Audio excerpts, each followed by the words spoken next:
Greetings, everyone. Pete Pardo here from Sea of Tranquility. Welcome to pick number 18 of my favorite 30 bass players of all time. It's actually our favorite bass players, right? Because you guys play along each and every day as well as we do all the damn time on these 9 a.m. morning shows, right? The monthly themes.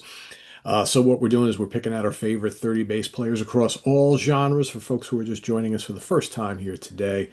And could be rock bass players, jazz, fusion, prog, heavy metal, blues, pop. Doesn't matter. They play the bass and you love them and they're one of your favorites. You pick them. Also, we're picking out our three favorite albums featuring their bass skills as well as our favorite song that highlights their exemplary bass playing, right? Today, we've got a good one that many of you may not know, but that's okay. I know one person who's going to know this guy. I know two people are going to know this guy right off the bat. He is long been one of my favorite bass players, and he is one of the stalwarts of the fusion scene. Let me bring to the presentation here this morning none other than Mr. Gary Willis. That's right, playing his signature Ibanez five-string fretless bass. Of course, co-founder, co-creator, co-star of the great fusion band Tribal Tech. I know George Lemay is very happy with this pick. I'm sure Eric Porter is as well. Maybe Mike Chadwick too, if he's watching, right? Louis Nasser, all our Four Fusion Friday friends. Yeah, I mean, this guy is pretty special. So he's done a lot over his career. He's got some great solo albums. He's played with lots of different artists, but he's mostly known for the band Tribal Tech that he co-founded with Scott Henderson. If you haven't listened to Tribal Tech and you dig fusion even a little bit, you need to listen to Tribal Tech. Great, great band. They got their start in the late 80s and released a whole slew of albums. They've been inactive for quite a long time now. I guess they're pretty much done, but some really, really great albums, some great bass playing. But like I said, he's done some work with Uncle Mo's Space Ranch, and he's worked a little bit with Alan Holdsworth and various other artists. And so you can find his stuff out there in the wild, as well as some of his solo records. But really fluid melodic style.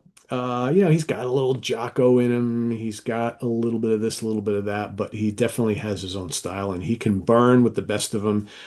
He's one of those guys who can do some really busy stuff, but it all kind of sounds really melodic and it kind of interconnects with everything else that's going on in the band. And to me, he was always a perfect foil for the more legato, wild style of Scott Henderson. I think they work really, really well together.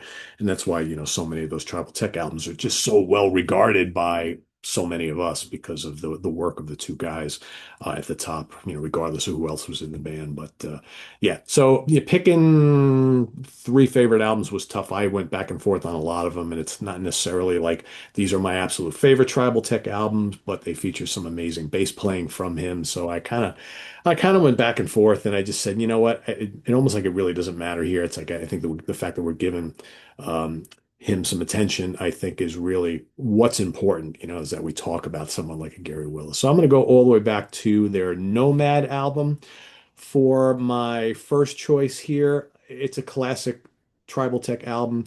Um, it's not the first one I got, but I think I bought the first two first, Spears and Dr. He, but then I got this, and this is the one that like really kind of blew my mind. There's just some great stuff on here. I love Renegade and the title track Nomad, just so good. But you got all sorts of great stuff on here, Bo Fat, No, No, No. I mean, the whole thing is pretty high energy fusion stuff and just great back and forth, soloing and grooves from Gary and from Scott and from the rest of the band. You got David Goldblatt on this album, Steve Houghton plays drums, and Brad Dutz on percussion and mallets and things like that. This lineup would change. Probably the next lineup is what is generally considered as their classic lineup. But a really, really good album, and I always dug that album cover art. I always thought it was really cool. So yeah, that's my first choice for album. And next up, we're going to go to what a lot of people consider perhaps their grand opus, right? And that's the Tribal Tech self-titled album. So right again here, front and center, you got the two guys right there, Scott Henderson and Gary. Gary's always got that baseball hat that he's wearing. Yeah, this is a pretty amazing record. Came out on Relativity Records. Basically the same lineup for the most part. You got Joey Heredia on drums on here. Played with Frank Gambale as well. Some great stuff on here. You got the great Signal Path. Dense Dance is really cool. Got to Be. killer track. Peru is really good. Elvis at the Hop is loads of fun. Uh, yeah, they're all taking turns writing. Sometimes they write tunes together. Sometimes you get a Henderson piece, you get a Willis piece. It's all really good, fun stuff. Wasteland is really cool. Sub Aqua, a lot of good variety on these albums. You got the more kind of like funky stuff. You got some of the kind of like more jammy, improv type stuff. You got the burn and fusion stuff. A little bit of anything, everything. It's high energy. It's a little more laid back and groovy. It's a little more atmospheric and spacey. It's a little more improv-y. That's kind of what Tribal Tech did. All sorts of cool stuff. And for my third pick, I'm going to go to, again, my picks could change every day. I'm going to go with Illicit. Um, Another hot one. This is kind of entering their kind of little even more daring part of their career. And of course, the classic lineup kind of featured here. You got Scott Kinsey on keyboards and Kirk Covington on drums.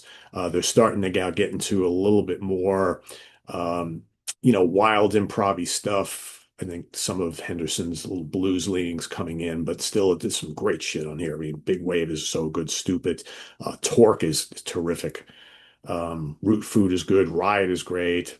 Paha Sapa. I mean, just a lot of really good high energy stuff, and some kind of a little bit more different stuff that they start for the next couple albums start to go into all sorts of weird different avenues, right? But very cool. Again, all these Tribal Tech albums have lots of good stuff. Some are a little bit better than others, but I urge anybody, if you're at all piqued by my discussion here of not only this band, but of course with Gary's bass playing, take any pick on any Tribal Tech album because they're all really, really good. Like I said, there's really no wrong place to start. You can go back to the first album, you go to Face First. I mean, there's a lot of ways you can go here, or you can take a stab at any of these ones that I mentioned. Just really, really good. So, as far as my favorite song, uh, I ultimately went one that features him quite a bit. I almost picked there was a couple tracks I was thinking of on one of the Uncle Mo's Space Ranch, the first album, which I like quite a bit. But I decided to go back to the Tribal Tech album, the self-titled album, for a song called Got to Be. Got to Be. Um, any song that starts off with this absolutely gymnastic bass assault from Gary, that just is really mind blowing because it's so dexterous, but yet it's so really, really melodic. That's the one great thing about him. He had this great tone too. The whole first half of the song is him just doing all sorts of amazing shit, right? And then kind of the rest of the band come in, and Scott goes off and does some cool stuff, and Gary's doing some cool stuff underneath. That's what it's all about. You want a bass player who's like, hey, I can really play, I can really jam, but you know what? I'm going to hold the song together while my mates go off and do their other stuff, because there's cool keyboards in this as well. So and great soloing from everybody. But yeah, just a really amazing song. If you really want to hear the technique of Gary Willis, Got to Be is something you really should seek out. It's pretty damn cool. Great song. So yeah, that's my guy for today, Mr. Gary Willis. Yeah, I think he relocated to Spain, if I'm not correctly, not if I'm not mistaken. And I don't know if he's done anything in more recent years as far as released any musical project. I kind of lost touch with him over the years, but man, so many great albums, so much great bass playing, and yeah, someone who should definitely be on your radar if you like bass players and you haven't checked out Gary Willis and more specifically the music of Tribal Tech. Definitely go investigate. Great band.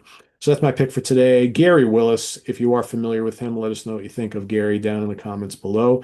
I'm sure George has got some stuff he wants to say about Gary Willis. I'm sure he's going to appear on his list this month. Positive of it. So anyway, that's my pick for today. Visit us on the web at www.seatranquility.org. Man, at first thing in the morning for me is always tough. I always have because have allergies and I occasionally get that postnasal drip thing going on. And I did go swim in the pool last night, did some laps in the pool, and that's sometimes when I'm in the chlorinated water the next morning, I'm kind of a little nasally and all that kind of stuff. So it's like that's kind of the case this morning. So I'm like, you know. Anyway, list your pick down in the comments below and any comments you might have on Gary Willis. And we'll see you tomorrow for pick number 17, right? We're counting down all the way to number one. Can we see that number one guy all the way in the distance? I can. Can you? But lots happening between now and then. So we've got, let's see, it's Friday. Do we have any programming happening today? So we have really nothing going on today other than this, although I may put something quick together a little bit later on because you know me and my musical musings from the wild, those, whenever I the musing, whenever the muse happens, whenever the music happens, whenever the muse happens, I can sit here and I talk to you about it. So that's why I love doing the musical musings from the Wild Show because that's just like shit off the top of my head. Something comes to me, I want to talk about it. Hit the record button and do it. I might be out back, I might be at this desk, I might be in the car somewhere, I might be anywhere, right? I might be sitting by the river, might be having a beer somewhere. If the muse comes, musical musings from the wild will come to you. That's how it works. So you might get one of those today. In fact, let's just say that you will. All right, so stay tuned for that at some point later today. We've got coming up tomorrow, we've got the UK Connection, real fun show. We did another power metal show. Our favorite power metal albums, our three favorite power metal releases from 2008. Fun show. If you're not a big power metal fan, watch it anyway because the three of us are so much fun. We have such a great time, and that's what it's all about, right? And then on Sunday, two ranking the album shows. Craig Kaminsky will be doing Airborne, great Australian hard rock and metal band. I will be doing Ultimate Spinach, the great Boston psychedelic rock band from the late 60s. Very cool catalog, by the way. It's only three albums. Pretty interesting stuff for those of you like 60s music. Really cool. So that's what's coming up on Sunday, and you might get more stuff as I always say. So stay tuned for that and more. I am Pete Pardo. Thanks for watching, everybody. See you soon. Bye bye.